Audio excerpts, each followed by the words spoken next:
Om Swastiastu pemirsa Bali TV dimanapun Anda berada, kembali saya Nyoman Winata, redaktur pelaksana Bali Pos menjumpai Anda dalam Bali Pos Talk. Kali ini saya akan mewawancarai Kepala Dinas Kesehatan Provinsi Bali, Bapak Dr. Ketut Suwarjaya, berkaitan dengan kondisi pandemi COVID-19 di Bali yang berdasarkan berita indikator-indikator yang ada sudah cukup melandai kasus-kasusnya. Nah, tapi bagaimana detail kondisi pandemi ini kita akan gali informasi dari Kepala Dinas Kesehatan Provinsi Bali, dan juga berkaitan dengan vaksinasi sudah berapa persen, kemudian berkaitan juga dengan PPKM level 3 yang akan diterapkan di akhir tahun di Bali. Kita sapa dulu narasumber kita. Om Swastiastu, Pak Kadis. Om Swastiastu. Tapi kena ya. Astungkare, sehat. Belakangan mungkin agak sedikit ini ya bebannya ya Pak Kadis ya, karena kasus sudah mulai melandai. Ya. Bisa digambarkan mungkin lebih detail lagi Pak Kadis tentang kondisi pandemi COVID-19 di Bali. Ya, astungkare ya, atas juga dukungan seluruh masyarakat Bali. Sekarang kasus COVID-19 sudah mulai melandai dalam 1 bulan terakhir ini ya. Jadi kasus sudah bisa turun sampai dengan 1 digit ya. Dengan angka kematian juga bisa ditekan bahkan sampai menjadi 0. Berapa hari terakhir ini 0 ya. Dan angka kesembuhan sudah meningkat sampai dengan hari ini tingkat kesembuhan sudah mencapai 96,3%. Jadi tentu ini cukup menggembirakan ya, semoga akan terus seperti ini. Dan kita lihat juga masyarakat sekarang sudah ya, jadi sudah benar-benar taat dengan prokes. Pak Kadis melihatnya sudah lebih taat ya? Iya, yang saya lihat begitu, karena dari survei yang saya lihat juga di online itu ketaatan masyarakat sudah 98,3% ya untuk pemakaian masker ya. Jadi ini ya tentu satu hal yang sangat baik yang bisa mencegah meningkatnya kasus. Ya. Kalau tadi ada angka kematian yang sudah sampai ya beberapa hari ini 0 ya, Pak Kadis ya. Benar, ya. Nah, bagaimana dengan kesiapan? Artinya bahwa apakah rumah sakit karena kematian sudah 0 tidak lagi menyiagakan untuk penanganan pasien COVID? Oh, kita tetap siaga, tetap siaga. Dari awal mulainya COVID ini pun ya Pak Gubernur sudah memerintahkan dengan juga Bupati Wali Kota sudah bergerak sehingga kita memiliki 62 rumah sakit yang melayani COVID ya. Dan walaupun kasusnya melandai, kita tetap siaga. Jadi semua rumah sakit ya? Semua rumah sakit, tempat tidurnya tetap kita siapkan. Kemudian tenaga medisnya juga terus tetap siaga. Obat-obatan, oksigen itu selalu harus siaga. Jadi kita tidak boleh lengah, tidak boleh abai, karena COVID ini kan belum berakhir. Virus ini kan masih ada. Belum berakhir ya. Dan di negara lain, di negara-negara luar itu masih tinggi kasusnya. Masih tinggi ya, Pak Kadis ya. Jadi memang kalau misalnya tadi kan disebutkan juga tentang oksigen. Nah, kemarin di Juli Agustus sempat kredit ya oksigennya. Dan banyak bantuan-bantuan yang diapakan bantuan-bantuan itu, karena oksigen kan tidak dibutuhkan ya sampai hari ini karena memang kasusnya menurun. Apakah tetap dirawat atau seperti apa? Dan apakah dia akan langsung bisa dioperasikan kalau misalnya kasusnya tiba-tiba melonjak naik? Ya, oksigen ini adalah salah satu bahan esensial ya yang memang terus diperlukan, terus dibutuhkan ya untuk setiap pasien yang ada di rumah sakit. Oksigen ini tetap perlu. Maka itu pada saat lonjakan kasus ini memang oksigen sangat dibutuhkan dan meningkat ya penggunaannya ya. Dan juga dukungan dari pusat berupa oksigen konsentrator, kemudian tabung-tabung oksigen, dan bahkan oksigen generator kita dapatkan dari pusat. Dan begitu pandemi berkurang, ini juga masih tetap diperlukan dan masih kita butuhkan.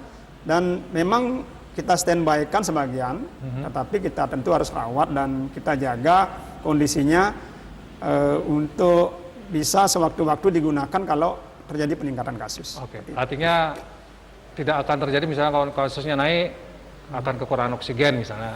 Sudah Asumsi diantisipasi ya? Kita udah next ke hitung-hitung depan. berapa kebutuhan oksigen untuk setiap pasien, baik itu perawatan biasa di UGD sampai di ICU, itu per orang, itu per menit, per jamnya berapa, sehingga hitung-hitungan kita sudah buat, Ya. sehingga jangan sampai ada kasus kekurangan oksigen. Ini tidak boleh terjadi. Sudah belajar ya? Ya, belajar dari pengalaman sebelumnya. Ya. Kita benar-benar hitung dengan ketat. Seperti misalnya infus, cairan infus, itu juga ada hitung-hitungannya. Sehingga berapa jam dia sudah habis, itu ada hitung-hitungannya. Dan sudah disiapkan ya sekarang ya? Oke. Benar. Kita melanjut ke persoalan atau masalah vaksinasi ini. Berapa persen cakupan vaksinasi? Dan apakah vaksinasi akan terus berlanjut sampai kapan? Nah, itu pertanyaan. Ini juga satu hal yang sangat menggembirakan ya, karena masyarakat Bali ini ternyata sangat antusias, sangat kompak. Sehingga program vaksinasi ini menjadi salah satu yang mungkin di Indonesia ini terbaik di Bali. Ya. Karena cakupan kita untuk vaksinasi dari 3,4 juta penduduk yang menjadi sasaran itu sudah kita capai 100,98% untuk kemarin ya. Hari ini mungkin sudah 101 jadinya. Untuk vaksinasi dosis atau suntikan pertama. Sedangkan untuk dosis kedua atau suntikan kedua, kita udah mencapai 88,3%. Dan tenaga kesehatan sudah 106%. Ini kalau melihat dari capaian herd immunity, karena memang ini juga yang divaksinasi juga tidak hanya penduduk yang ber-KTP Bali, tapi juga yang ber-KTP luar Bali, ternyata memang kita sudah melampaui 80% kalau kita melihat dari herd immunity. Oke. Ya, kalau secara teori sudah terbentuk yang namanya herd immunity harusnya di Bali. Ya benar. Secara teori ya. Secara teori kita sudah terbentuk ya, karena secara teori 70% sudah vaksinasi kedua itu mestinya sudah terbentuk herd immunity. Asumkare memang dengan melihat kasus yang melandai, mudah-mudahan ini pengaruh dari herd immunity. Ya, di samping juga protokol kesehatan yang memang sudah sangat ketat dilakukan oleh masyarakat Bali. Ya. Itu yang. Tapi kita walaupun sudah melandai, apa yang mesti kita lakukan, Pak Kadis? Apakah kita sudah bisa happy? Seperti apa, Pak Kadis? Nah, jadi tetap saya mengajak masyarakat kita untuk jadi kita melakukan langkah-langkah pencegahan di hulu, ya dengan tetap menaati jadi 6M, jadi menjaga jarak, memakai masker, jadi mencuci tangan pakai sabun, menghindari kerumunan ya, kemudian jadi mengurangi bepergian, meningkatkan imunitas dan menaati peraturan. Jadi yang dikeluarkan oleh pemerintah. Jadi di hulu kita harus berupaya terus mencegah peningkatan kasus ini dengan menaati protokol kesehatan. Di hilir tentu ini adalah tugas kami di bidang kesehatan dengan tetap ketat 3T-nya. Jadi setiap kasus kita lakukan tracing, kemudian testing dan tentu treatment atau pengobatan yang tepat. Masih dilakukan itu ya, Pak? Masih tetap dilakukan dengan SOP yang baik. Ya tentu juga termasuk penyediaan oksigen yang baik dan di tengah-tengahnya tentu vaksinasi.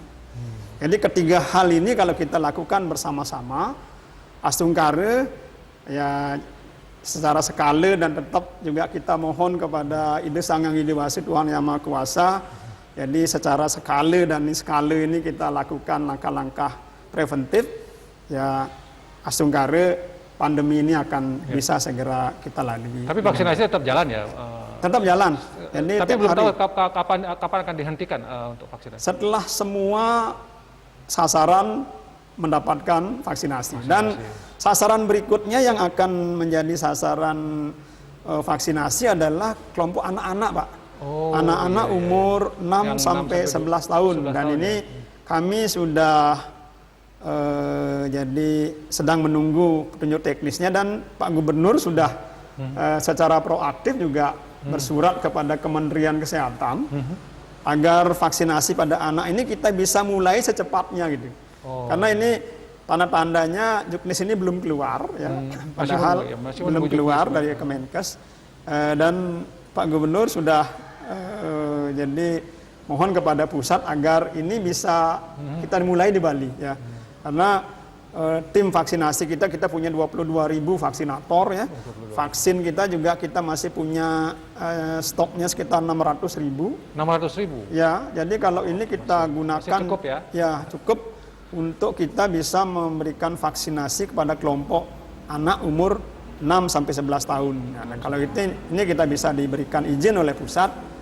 Ya barangkali dalam 1-2 bulan ini kita bisa selesaikan sehingga akhir 2021 mudah-mudahan juga kelompok anak-anak kita bisa vaksinasi secara keseluruhan. Oke, ya kalau yang lansia sudah beres ya Pak Kadis. Untuk lansia memang masih menyisakan PR ini Pak. Ya.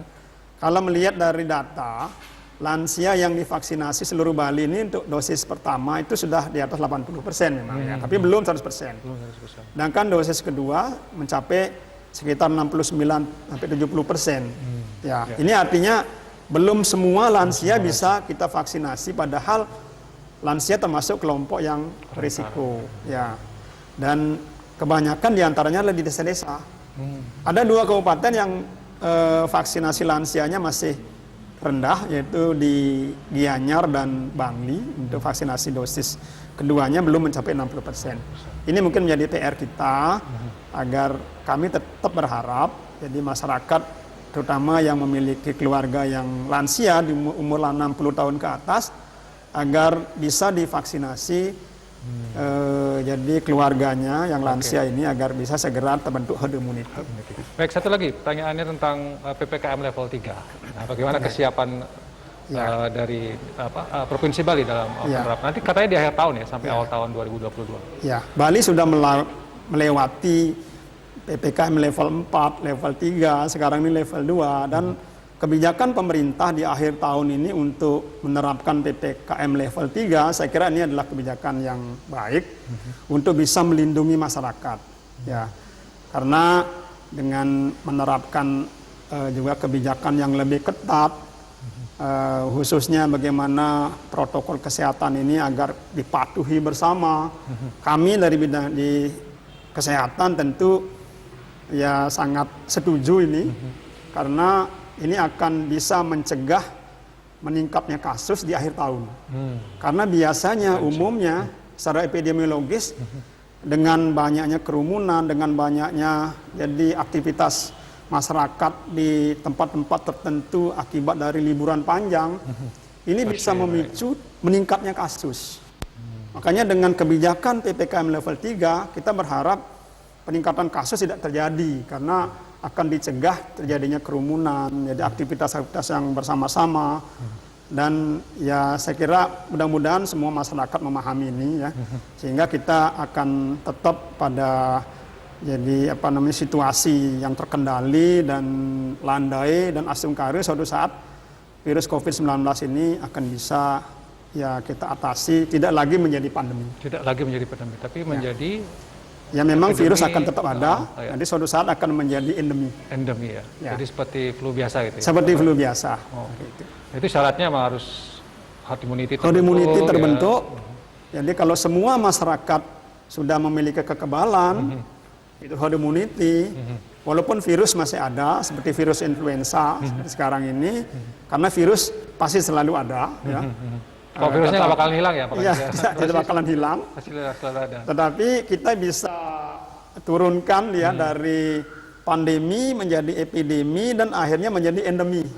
Jadi endemis itu artinya virus tetap ada, tetapi masyarakat bisa beraktivitas seperti biasa. Dan kalau toh misalnya terinfeksi virus, gejala-gejalanya ringan. Ya. Dan itu secara teori pasti terjadi ya? Pasti akan terjadi. Cuma waktunya, tinggal menunggu waktu. Berapa lama kan gitu. Maka itulah vaksinasi inilah kuncinya. Vaksinasi. Vaksinasi ini kuncinya. Selama itu belum terbentuk protokol kesehatan. Kalau selama herd immunity, kekebalan dan imunitas individu belum terbentuk, ini masih bisa bisa menimbulkan peningkatan kasus ya. Ya, peningkatan kasus, kejadian luar biasa bahkan pandemi. Terima kasih Pak Kadis atas waktunya. Sama-sama. Saya kira sudah cukup sudah cukup komprehensif ya penjelasan Pak Kadis. Yang jelas yang perlu saya garis bawahi adalah tetap pandemi ini belum berakhir ya, masih tetap jalan, masih ada, dan sehingga dengan demikian vaksinasi kemudian protokol kesehatan itu harus dilaksanakan dulu. Dan mudah-mudahan segera misalnya anak-anak bisa divaksinasi ya Pak Kadis ya, sehingga herd immunity ini bisa segera terbentuk. Dan kita berdoa semua semoga dari pandemi menjadi epidemi menjadi endemi ini bisa berlangsung dengan cepat ya, sehingga kita bisa terbebas dari pandemi COVID-19 ini. Demikian Bali Pos Talk kali ini, saya ucapkan terima kasih atas perhatian Anda. Saya tutup dengan Pramono Santi. Om Santi. Om terima kasih, sampai jumpa.